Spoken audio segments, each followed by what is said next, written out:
आता डोळ्यांच्या सर्व आजारांवर अत्याधुनिक उपचार कणकवलीत, तेही अगदी माफक दरात। नॅप आय हॉस्पिटल मिरज संचलित विवेकानंद नेत्रालय आणि रेटिना सेंटर मध्ये आजपर्यंत 15,000च्या वर डोळ्यांची ऑपरेशन्स, विना टाका विना इंजेक्शन मोतीबिंदू शस्त्रक्रिया, डोळे तपासणी, चष्मा, तिरळेपणा आणि डोळ्यांच्या सर्व आजारांवर उपचार, डायबिटिक आणि उच्च रक्तदाब असलेल्या रुग्णांवरही डोळ्यांचे उपचार। आजच संपर्क करा विवेकानंद नेत्रालय आणि रेटिना सेंटर, प्रहार कार्यालयाच्या शेजारी, सनराइज टॉवर, श्रीधर नाईक चौक, मुंबई गोवा हायवेवर, कणकवली। महाविकास आघाडीत सगळंच शिवसेना ठाकरे गटाला हवं असेल तर आम्ही झेंडे लावायला आलोत का, असं विधान करत सावंतवाडी मतदारसंघ राष्ट्रवादीला सुटला पाहिजे अशी मागणी जिल्हाध्यक्ष अमित सामंत यांनी केली आहे। मिळणाऱ्या मंत्रिपदावर लाथ मारून केवळ आदरणीय शरद पवारांची निष्ठा कशी असावी याचं उदाहरण सगळ्या लोकांसमोर ठेवलं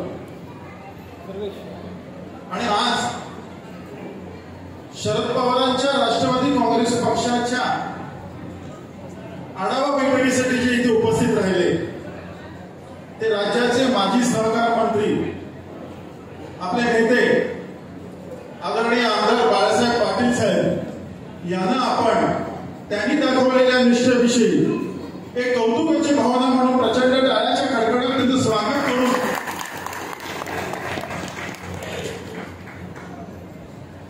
ही निष्ठा अशी सध्या दाखवणं हे सध्याच्या राजकीय आयुष्यात फार दुर्मिळ झालेलं आहे आणि अशी काही लोक आहेत म्हणूनच आजचा समाज आणि आजचं राजकारण जिवंत आहे। आज या मेळाव्यासाठी उपस्थित असलेले राज्याचे माजी सहकार मंत्री आणि आपल्या सर्वांचे नेते आदरणीय श्री बाळासाहेब पाटील, या विधानसभा मतदारसंघाच्या अध्यक्ष आणि कोकण विभागीय महिला अध्यक्ष अर्चनाताई घारे, आमच्या सिंधुदुर्ग जिल्ह्याचे पक्षाचे निरीक्षक श्री शेखरजी माने, आमचे मार्गदर्शक आदरणीय प्रवीणभाई भोसले, महिला काँग्रेसचे अध्यक्ष रेवतीताई राणे, युवक काँग्रेसचे अध्यक्ष विशाल जाधव, युवतीचे अध्यक्ष सावली पाटकर, व्यासपीठावर उपस्थित असलेले राष्ट्रवादी काँग्रेस पक्षाचे सर्व तालुका अध्यक्ष, पक्षाच्या विविध सेलचे जिल्हाध्यक्ष, प्रांतिक सदस्य, सर्व पदाधिकारी आणि आपण सर्व पत्रकार, आज बऱ्याच लोकांनी मगासपासून ही भावना व्यक्त केली की कुठेतरी अर्चनाताईंना प्रतिनिधित्व मिळावं म्हणून आपण सर्वांनी प्रयत्न करायला पाहिजे आणि या त्यांच्या भावनेशी 100% मी सहमत आहे। आज 3 मतदारसंघ या जिल्ह्यात येतात। 3 मतदारसंघात सध्या अशी परिस्थिती चालली आहे की प्रत्येक ठिकाणी शिवसेना म्हणते की आम्ही उभे राहणार, खासदार शिवसेनेचा, आमदार शिवसेनेचे, जिल्हा परिषदला शिवसेनेला तिकीट जास्ती पाहिजे, पंचायत समितीला शिवसेनेला तिकीट जास्ती पाहिजे। मग राष्ट्रवादी पक्षाने करायचं काय? तर मला तुम्हाला सगळ्या व्यासपीठावर ही विनंती करायची आहे की आम्ही त्यांची चाकरी करायला इथे राजकारण करत नाही आहोत। सत्तेचा वाटा आणि तिकिटांचा वाटा आम्हाला तेवढ्याच प्रमाणात मिळाला पाहिजे हे आज तुम्हाला या व्यासपीठावर सांगतो। महाविकास आघाडी जर तुम्ही म्हणत असाल, महाविकास आघाडीतल्या घटक पक्षांच्या मतांची जर तुम्हाला गरज असेल, लोकसभेला तुम्हाला विनायक राऊत साहेब जर खासदार परत हवे असतील तर महाविकास आघाडीतल्या घटक पक्षांच्या मतांची जरुरी तुम्हाला तेवढीच आहे। आज कुठल्याही राजकीय पक्षाची ताकद पूर्वी एवढी राहिलेली नाही आहे। प्रत्येकाला कुठे ना कुठे तडजोड करायची काहीतरी गरज आहे आणि अशा तडजोडी करत असताना अशा परिस्थितीतही तुम्ही जर असंच सांगणार असाल की सर्व काही आमच्याचकडे आणि तुम्ही फक्त आमचे झेंडे उचलायला फक्त या, तर तसं होणार नाही। आपल्याला साहेब कधी कधी वेगळा विचार करायला लागेल, याचा आपण विचार करायला पाहिजे।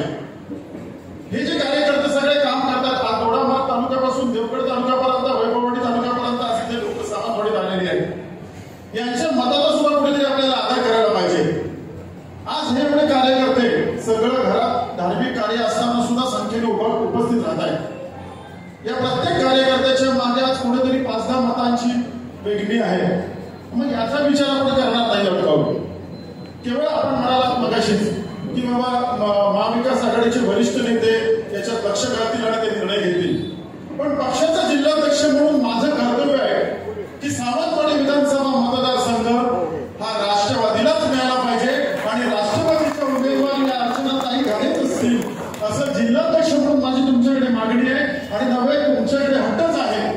नाहीतर राष्ट्रवादी काँग्रेस पक्षाची जी नाराजी चुकून व्यक्त होईल त्याला मला उत्तर द्यायला लागेल हे मी तुम्हाला आज सांगतोय. त्याच्यामुळे माझ्यानंतर तुमचं भाषण आहे. तुम्ही आता हे सांगून आम्ही ऐकणार नाही की राष्ट्रवादी काँग्रेस पक्षाचे वरिष्ठ नेते निर्णय घेतील.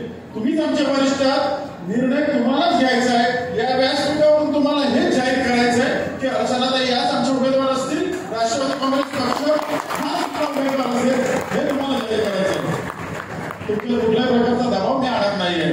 पण एक विनंती तुम्हाला करतोय आणि बाळ हट्ट समजा पण हट्ट तुमच्याकडे व्यक्त करतोय. तुम्ही याच्या पुढे आमचा विचार करावा, या कार्यकर्त्यांचा विचार करावा. आज इकडे एवढ्या मोठ्या संख्येने तुम्हाला मगाशीच पत्रकारांनी विचारलं की राष्ट्रवादी काँग्रेस पक्षात काय शिल्लक आहे किंवा किती लोक गेली आहेत. तुम्ही फार छान आणि समर्पक उत्तर दिलं तसं तुम्ही आता वाचलं. आज एवढ्या मोठ्या संख्येने कार्यकर्ते उपस्थित राहिल्यानंतर तुम्हाला आणि मला लोकांना उत्तर द्यायची गरजच राहिलेली नाहीये. लोकच लोकांना उत्तर देतील की किती मोठ्या प्रमाणात राष्ट्रवादी काँग्रेस पक्ष सिंधुदुर्ग जिल्ह्यात सुद्धा शिल्लक आहे. हे आपण आमच्या वरिष्ठांना जाऊन सांगावं. शेखर माने साहेब, आपण जयंत पाटील साहेबांच्या जिल्ह्यातले आहात. आपण आता इथे फार छान भाषण केलं. पण इथे जी परिस्थिती आहे, कधीतरी आम्ही मुंबईला यायला कमी पडत असू, तुमच्यापर्यंत पोहोचायला कमी पडत असू, पण इथे जी परिस्थिती आहे, इथली जी भावना आहे लोकांची, या तुम्ही आमच्यासाठी जयंत पाटील साहेबांपर्यंत मांडल्या पाहिजेत, आदरणीय पवार साहेबांपर्यंत मांडल्या पाहिजेत. आणि याच्या पुढचा मी अजूनपर्यंत सांगतो, तुम्ही मला किती वेळा तुम्ही सांगणार की राष्ट्रवादीचा उमेदवार असेल. जोपर्यंत उमेदवारी मिळत नाही तोपर्यंत आम्ही हेच सांगणार की सावंतवाडीचा मतदारसंघ हा राष्ट्रवादीकडे जायला पाहिजे आणि हे कायमस्वरूपी आम्ही सांगत राहणार. तर हा आमचा हक्क तुम्हाला पूर्ण करायला लागेल. तुमच्या भाषणातून मला अशा समर्पक उत्तराची अपेक्षा आहे. मला सांगत या सगळ्या कार्यकर्त्यांना तुमच्या उत्तराची वाट बघतोय आणि त्याच्यासाठीच माझे 2 शब्द मी लवकर आटोपते घेतो. जय हिंद, जय महाराष्ट्र, जय राष्ट्र. आमचे दिवसभरातले सर्व अपडेट्स, ताज्या घडामोडी आणि थेट लाईव्ह पाहण्यासाठी सबस्क्राईब करा, लाईक करा कोकणचं नंबर 1 महा चॅनल कोकण 7 लाईनचं YouTube चॅनल.